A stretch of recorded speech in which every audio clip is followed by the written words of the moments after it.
Good morning students. Welcome to online teaching video.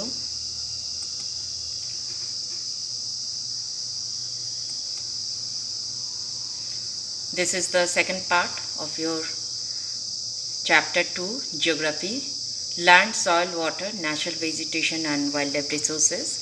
As we have discussed earlier that different ways of life that people lead at a particular place are controlled by many physical as well as human factors like quality of land, then soil, water, natural vegetation, animals, and the usage of technology. The availability of such resources is the main reason for regional differences. We have studied about land, what is land, how it is useful to us, and the land use, the purpose, how the man is using a land. It's one of the factor, how it is habitable and how it is inhabitable. I have shown a lot of pictures and how they are used, which lands are habitable and which lands are not suitable for people to live. So today we are going to read about the demand for land. So why there is a demand for land? Anything that is very much useful to us or need for us, there has always been a demand. There has always been in demand. So demand for land are of various kinds or various purposes. We can see.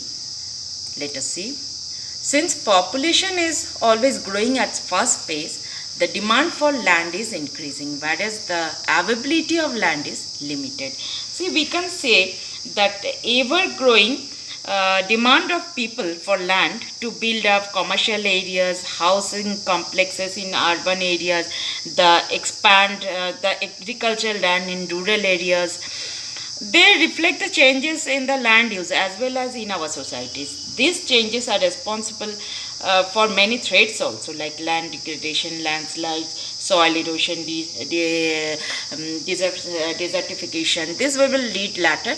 But why there is always been a demand for land?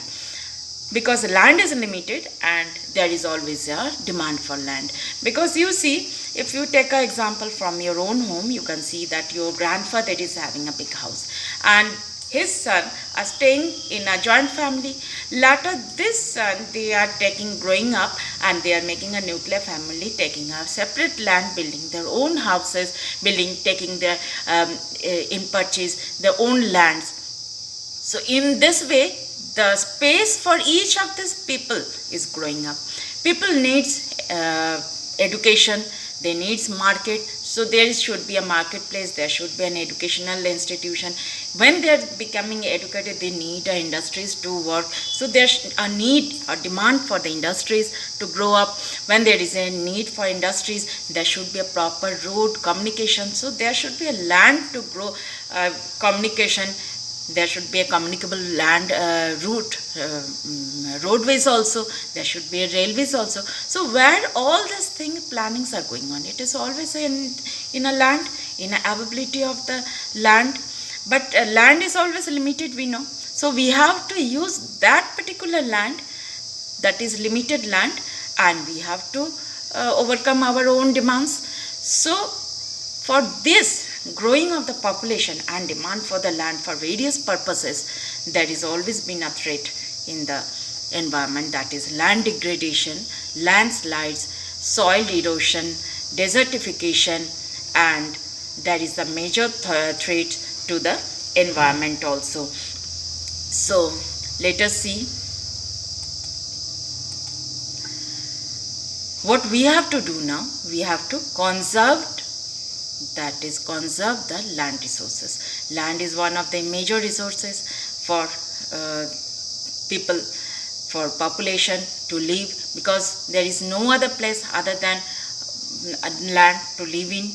We have read earlier what are the habitable things a land has, that is we have to make the agriculture, we have to make the industries, grow up industries, we have to make the residential areas, we have to make the forestries, we have to make the mining areas from there, we have to make the big industries, grow up industries, we have to make the malls, we have to make the marketplaces, we have to make all our necessary things, hospitals, schools, educational centers in this land. So, and land is limited. Just now we said the land is limited, so there is always been a land for the growth of the population. So what we have to do? We have to conserve our land as resource. So we have do what we have to do? We have to do the conservation of the land resources. How? The availability of the land is limited, but demand for the land by people is growing. Due to the cultural changes in our society, there are the vast changes in land use pattern. What are these cultural changes? You can see from ourselves only. If you see some years back what they used to do and what we used to do, what we are doing, there is a lot of difference. So people were restricted on their farming and their cultivation, and they had small huts that I shown in your picture in the rural areas, how people live. And what is the structure of the urban areas? Then you have so much need, so much of land in demand. So land use pattern, how we are using the land makes a difference. So extensive use of fertile land without careful utilization can lead to barrenness. We see that land for the agricultural farming is getting less because we are using some part of this agricultural land for our residential, for making the bridges, for making the roads, for making communications, for making marketplaces, for making malls and playgrounds, sports areas. So land is getting decreased, and we need the fertilization, we need the agricultural products also. So we are using more and more fertilizers, insecticides to get the products from a limited amount of land. So extensive use of fertile land without careful utilization can lead to barrenness, and over exploitation of the mineral resources also make the soil vulnerable or degradation. If you go on mining the resources that is limited in our earth, if you go on mineral resources, go on exploitation of these mineral resources, they will lead to the soil degradation. Due to expansion of agriculture and construction activities, the major threats to the environment also. Due to the expansion of agriculture, how it is from the British time, you have read also that due to the more population, what British used to do, they used to clean the forest and make them the agricultural areas. So we are also destructing our forest, that is the ecosystem. We are disbalancing the ecology, total biodiversity. And what we are doing, we are converting those places in the agricultural fields, and we are using our demand for the food. So somewhere we are also making the risks with our environment. Now land degradation. What are the causes of the land degradation? Let us see in detail. Land degradation can be caused by, number one, deforestation. What is the meaning of deforestation? You know, afforestation and deforestation, you know everyone. Still I want to say, deforestation is the meaning of cutting down of trees and clearing forest to clear land for construction or other use.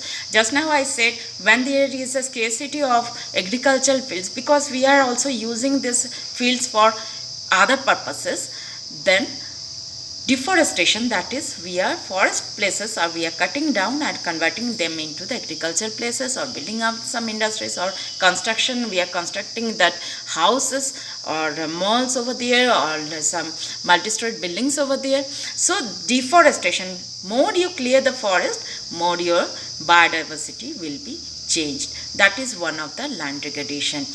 And overgrazing, that is the part, you know, overgrazing. When animals, that is animal husbandries, you know that they have a limited place to graze, because I said just now, we are cutting the trees, we are clearing the places for the natural animals to graze over that place. So they have a limited place to graze. So in that condition, they are overgrazing that places. It causes the land degradation. Then excess use of pesticides. Just now I said chemical fertilizers, insecticides, pesticides. Why? Because we have limited land and we need more production for that. One, for the commercial purpose, and also to fulfill the increasing population of the country. So for that, what we are using, for more production, we are using more chemical fertilizers, more pesticides. For what it happens that the land, original land, it is losing its capacity. That is the original capacity. So next is the rainwash and flood. The washing of rainwater as well as floods transport soil from one place to another are capable of erosion. If we have washing of the rainwater as floods, it transports the soil from one place to another. Now landslides, soil erosion and desertification. Let us see.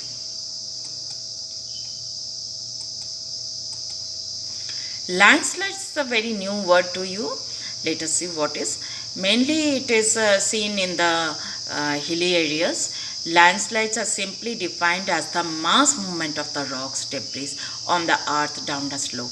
If you move to the hilly areas, you will see sometimes landslides are taking place. Means all the road is blocked and landslides because of the movement, sudden movement of the mass of rocks in between the road, and it blocks the full area and people's communication.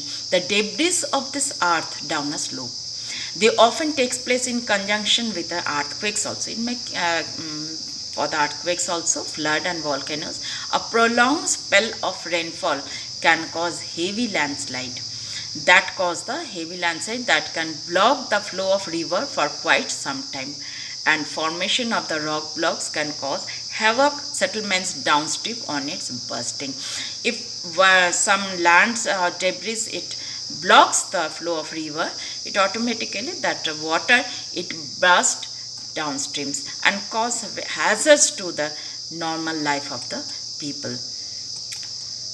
And case of landslide, you can take the case of landslide as a one case I am giving over here, that is given in your book also. A massive landslide hit in Pangi village near Rekong Pio in Kinnarpur district of Himachal Pradesh. Just now I said it is mostly seen in the hilly areas and mountainous region where there is rugged topography is there. Damaged a 20-meter stretch of old Hindustan Tibet Road, National Highway 22. And there are some remedies also. We can take precautions also for this landslides. Number one is mitigation mechanism. It is advancement in scientific technologies, has empowered us to understand what factors cause the landslides. We have to study those factors. There are special peoples who are having special knowledge on these subjects. They can study and they create the ways how to manage them from mitigation techniques as follows. Number one, hazard mapping.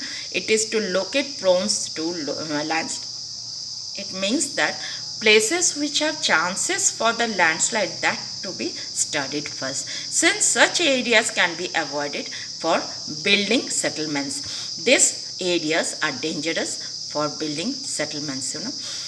Next is number two, construction of retention wall. You have I have some pictures also. I will show you just now. Retention wall. It helps the walls from slipping. If you move to the hilly areas, you will see in some places in the rocks areas some retention walls are made to avoid the landslides.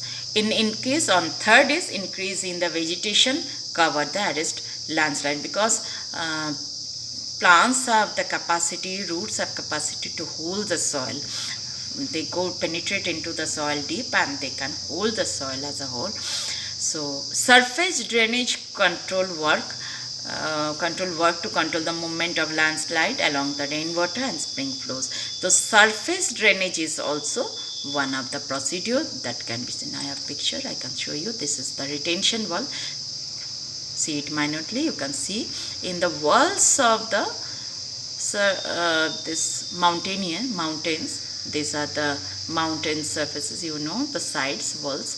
They have been made the wall with the stones coverings. Here also they have made strong walls, so that to prevent the movement of the coming of the debris and rocks down to the earth.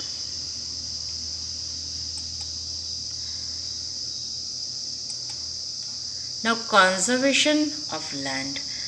How to conserve the land? Till now we said that are the causes, various causes that can cause the land degradation. Now, how to conserve the land? The common method to conserve the land resources are: number one, afforestation. Just now I said about deforestation, because deforestation is a process by which the land gets degraded. Now we have to conserve the land. That is one of the process by afforestation. Planting more trees can help restore the forest cover. This is the process known as afforestation.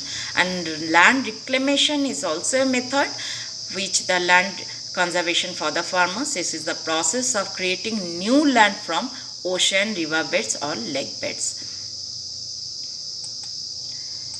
Now, conservation of land resources. Regulate chemical pesticides and fertilizers. If we have a control over the chemical fertilizers or pesticides using in the fields, we can also conserve our land resource as a land, that is the soil.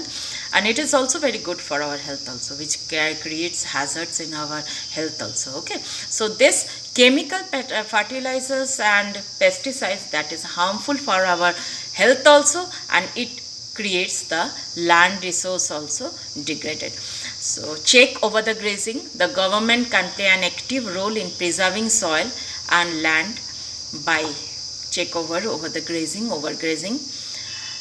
That is, if limited amount of animal husbandry is given or the grazing areas are protected, then there will be a control. Making rules related to land conservation, that some rules and regulations should be done regarding the land conservation, and educate the farmers regarding the negative aspects of the fertilizers and overgrazing. So this is also a part that we can do. And then that is all about the conservation of land resource, about the demand of land and what are the causes of land degradation and how the conservation of the land resource can be done. So in the next video we will read about the soil and how it is useful as a natural resource. Thank you.